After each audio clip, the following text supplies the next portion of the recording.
A paz do Senhor Jesus, meus queridos amados irmãos, que Deus abençoe cada um de vocês, em nome do Senhor Jesus Cristo.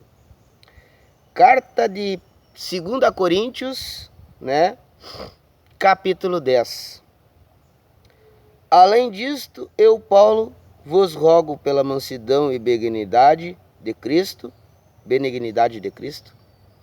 eu que na verdade, quando presente entre vós, sou humilde, mas ausente sou ousado para convosco.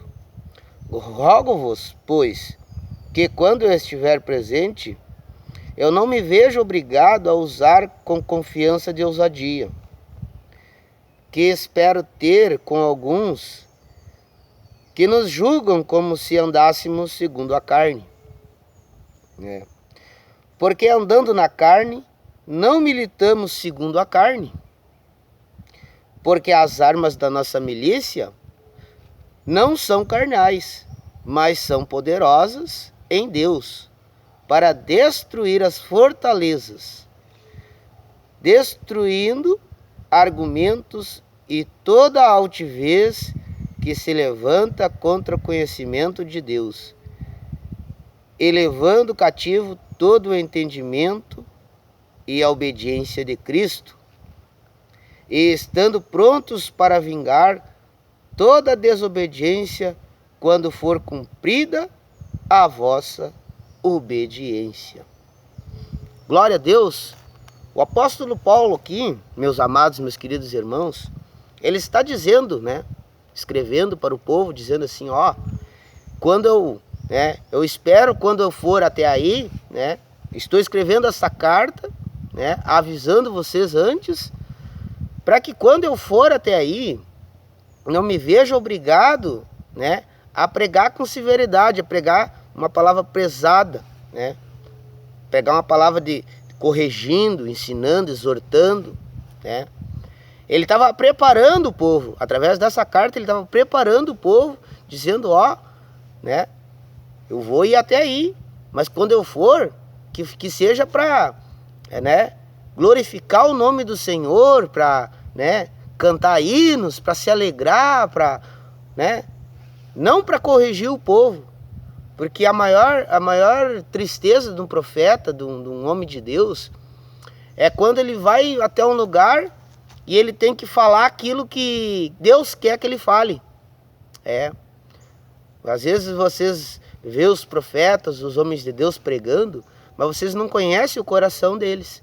Vocês não sabem que o coração de um profeta, de um homem de Deus, ele também chora pelas almas. Assim como Jeremias, como Isaías, que choravam pelas almas.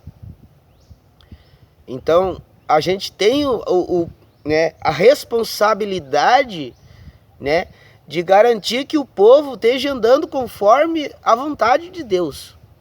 É o trabalho do profeta, é avisar, é exortar, é falar. Quando Deus ele quer salvar um povo, ele envia quem? Ele envia os anjos do céu? Não, ele envia os profetas, envia os pastores, os pregadores, os missionários. Então, o que acontece? Quando Deus ele quer falar da palavra dele, ele tem os meios da terra aqui, ele usa os seus vasos aqui na terra. E aqui o Paulo está dizendo, as armas da nossa milícia são poderosas em Deus para destruir as fortalezas e destruindo argumentos e toda altivez que se levanta contra o conhecimento de Deus, elevando cativo todo entendimento e a desobediência de Cristo. O que acontece, irmãos? O que acontece? Muitas das vezes o Deus manda um profeta numa cidade, numa igreja, num povo, porque às vezes o povo jura, aquela igreja, aquela congregação, ela jura que está andando sobre a vontade de Deus. Jura que está fazendo tudo certo, acredita que está fazendo tudo certo. Mas as escrituras sagradas, elas revelam toda mentira. As escrituras sagradas, elas são verdade. E o que vai fazer? né? Deus, através da sua palavra, ele usa os seus vasos para falar a verdade. Jesus disse: eu sou o caminho, a verdade e a vida. E ninguém vai ao Pai se não for por mim. Deus está dizendo, Jesus está falando, o Filho de Deus está, né, confirmando que não existe outro caminho. Só que, meus amados irmãos queridos, muitas congregações, muitas igrejas estão ensinando o povo ao contrário do que se deve ensinar.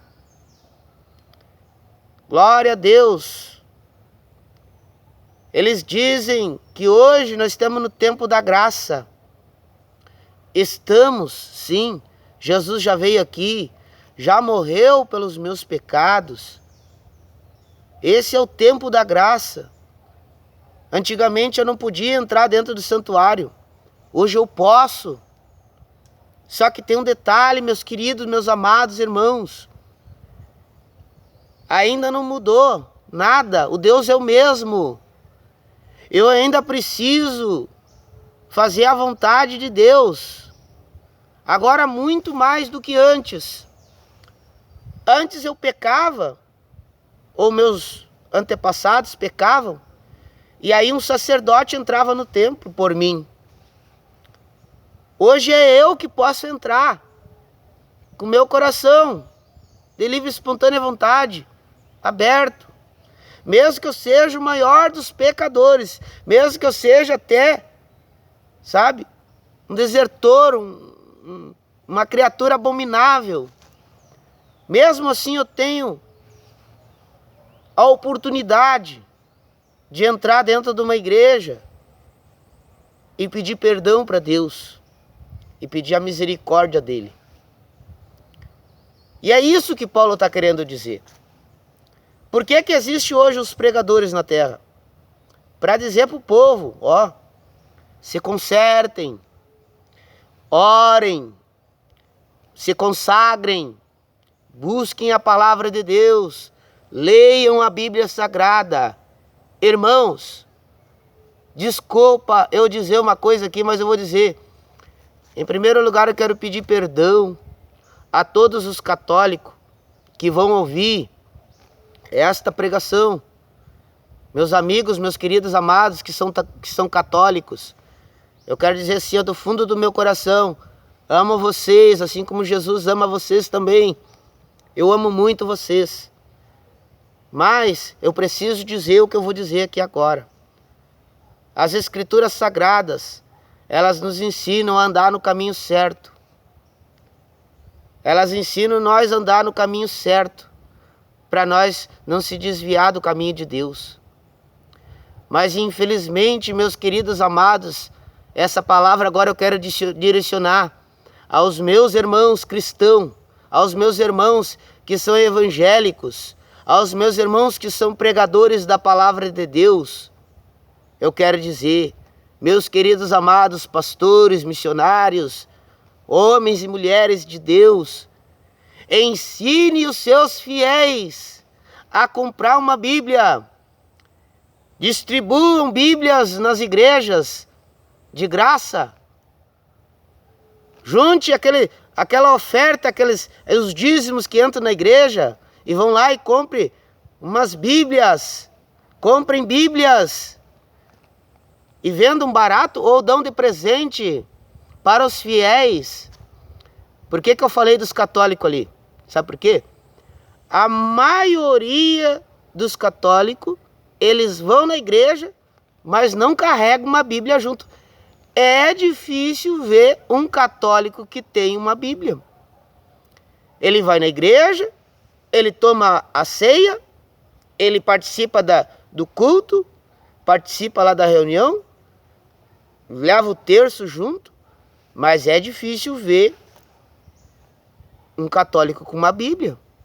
Eu fiz uma viagem para Israel, e nessa viagem que eu fiz para Israel, nem um católico dentro do ônibus da excursão, né? A gente foi de avião até lá, mas lá tinha um ônibus de excursão, viu? Aí dentro do ônibus da excursão, o padre falando e falava. Me perdoa se o padre ouvir essa, né? Padre, uma benção, quero muito bem, que Deus abençoe aquele padre. Amo demais aquele padre, que Deus abençoe a vida dele. Ó. Mas o padre falava. E algumas coisas que ele falava não contendia com a Bíblia. Eu levei minha Bíblia junto. Quando eu fiz aquela viagem a Israel, eu fui numa excursão da obra de Maria. Só que naquela excursão da obra de Maria, eu perguntava para Deus, Deus, o que eu estou fazendo aqui, Senhor? Por que eu vim parar aqui? Né? Por causa que eu ganhei a viagem, eu tinha ganhado a viagem. Né? Um senhor muito bom de coração, né? Que Deus abençoe cada vez a vida dele, muito mais. Né? Meu querido amado Roberto Martinez, Coronel Roberto Martinez, que Deus abençoe a vida dele muito, grandemente, em nome de Jesus. Né? Coronel Roberto Martinez comprou, né, eu não sei como eu dizer, essa viagem aí. E era da obra de Maria. E aí o padre falando.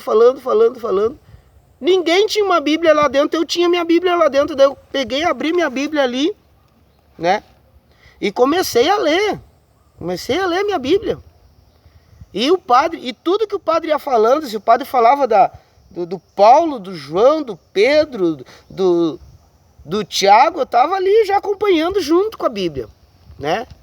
Aí quando o padre falava, eu quase fui deportado, irmão, de volta para o Brasil. Quase fui deportado para o Brasil de volta. Quando o padre falava alguma coisa que não estava na Bíblia, ele dizia, ê padre, você não está na Bíblia não, padre. Não está escrito aqui. É. Aí o padre quis lá me dar uma enrolada, lá o padre disse bem assim, não, mas na Bíblia, na própria Bíblia está escrito que nem tudo, né, as escrituras sagradas estão na Bíblia Sagrada. E eu disse, não, vírgula, está escrito que nem todos os milagres que Jesus fez estão escritos na Bíblia. E isso está escrito. Agora, não está escrito que todas as escrituras que tem não estão escritas na Bíblia. Né?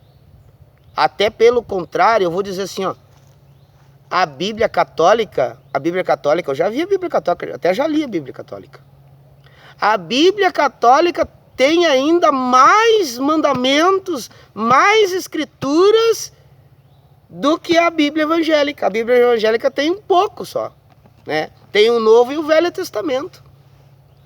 Mas a Bíblia Católica, se nós for ler, nós vamos encontrar muito mais coisas ainda, muito mais coisas que Jesus fez, milagres que Jesus fez, né? Muito mais, né? Inclusive lá está, né? O Salmo 115, na verdade, lá na Bíblia Católica, está o Salmo 114, é o Salmo 114, que fala das imagens de escultura, que diz, né? Não farás imagens de escultura e coisa e tal, né? Tem boca, mas não fala, tem, né, mão, mas não apalpa, tem ouvido, mas não ouve, tem olho, mas não vê. Né? Tá lá o Salmo 114. Mas onde é que eu quero chegar, meus amados, meus queridos irmãos? Em Jesus Cristo. Né? Os cristãos. Eu quero dizer para os pastores, missionários, homens e mulheres de Deus, que ensinem os cristãos a ter uma Bíblia. Irmãos, tem milhares de cristãos, milhares de cristãos que vão na igreja e não têm uma Bíblia. E são pessoas que vão na igreja, dão ofertas altíssimas. Dão ofertas, dão dízimos altíssimos. E eles não têm uma Bíblia para ler. Uma Bíblia, com 50 reais se compra uma Bíblia. Com 50 reais eu compro uma Bíblia para ler. Menos até. Menos. O que eu quero ver hoje, nessa manhã, nesse monte aqui, ó. Você que é um homem que vai na igreja, uma mulher que vai na igreja, um pregador, um missionário, ensina os fiéis a ter uma Bíblia. Ensina os fiéis a ter uma Bíblia. Por quê? Para eles lerem. E daí eles não vão cair atrás dos falsos profetas, dos falsos dos mercenários, daqueles que ficam muitas vezes enrolando e mentindo, distorcendo a verdade. Leia uma Bíblia. Você que tem uma Bíblia, leia. E você que não tem uma Bíblia, compre uma. Que Deus abençoe a tua vida. Em nome do Pai, do Filho e do Espírito Santo de Deus. Amém e amém.